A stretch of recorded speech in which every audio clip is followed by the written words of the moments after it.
ইরানের সাথে সংঘাতে একের পর এক ভূপাতিত হচ্ছে মার্কিন অত্যাধুনিক MQ-9 রিপার ড্রোন। শুধু এপ্রিলেই হারিয়েছে 8টি, আর পুরো যুদ্ধে সেই সংখ্যা পৌঁছেছে 24-এ। প্রতিটি ড্রোনের দাম $3 কোটি বা তারও বেশি, ফলে ক্ষতির পরিমাণ দাঁড়িয়েছে প্রায় $72 কোটি। প্রযুক্তিগত শ্রেষ্ঠত্বের প্রতীক এই ড্রোন হারিয়ে শুধু অর্থনৈতিক নয়, সামরিকভাবেও চাপে পড়েছে আমেরিকা, আর আকাশে বদলে যাচ্ছে শক্তির সমীকরণ। নায়াসিনামাইড ও স্যালিসাইলিক সমৃদ্ধ লিলি ফেস ওয়াশ যা ফেসের ডেড স্কিন সেল দূর করে দেয় দ্বিগুণ ফাস্টার ব্রাইটেনিং। আকাশে আধিপত্য ছিল তাদের শক্তির প্রতীক, কিন্তু ইরানের সঙ্গে চলমান সংঘাতে সেই আকাশেই এখন ধাক্কা খাচ্ছে আমেরিকা। আধুনিক প্রযুক্তির প্রতীক হিসেবে পরিচিত তাদের অত্যাধুনিক MQ-9 রিপার ড্রোন, যেগুলো যুদ্ধক্ষেত্রে দীর্ঘদিন ধরে প্রায় অপ্রতিদ্বন্দ্বী ছিল, সেগুলোই এখন পরিণত হচ্ছে বড় দুর্বলতায়। এপ্রিল মাসে হারিয়েছে অন্তত 8টি রিপার ড্রোন, আর পুরো সংখ্যাতে এই সংখ্যা দাঁড়িয়েছে 2 ডজনের কাছাকাছি।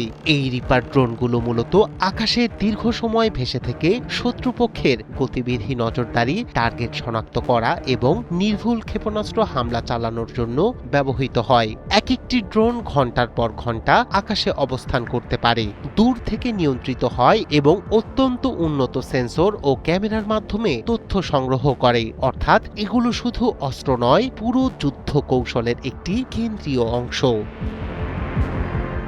কিন্তু প্রশ্ন হলো, কিভাবে এগুলোকে ঘায়েল করছে ইরান? বিশ্লেষকরা বলছেন, ইরান এখন আর শুধু প্রতিরক্ষামূলক অবস্থানে নেই, তারা ব্যবহার করছে উন্নত air defence system, radar jamming প্রযুক্তি এবং ইলেকট্রনিক ওয়ারফেয়ার কৌশল। এর মাধ্যমে ড্রোনগুলোর সঙ্গে যোগাযোগ বিচ্ছিন্ন করা হচ্ছে, দিকভ্রান্ত করা হচ্ছে, এমনকি সরাসরি লক্ষ্য ভেদ করে ভূপাতিত করা হচ্ছে। কিছু ক্ষেত্রে মিসাইল প্রতিরক্ষা ব্যবস্থার মাধ্যমে আকাশে ধ্বংস করা হচ্ছে এই ড্রোনগুলো। এর ফলে যুক্তরাষ্ট্রের ওপর পড়ছে বড় ধরনের সামরিক চাপ, কারণ এই ড্রোনগুলোই ছিল তাদের চোখ এবং কান।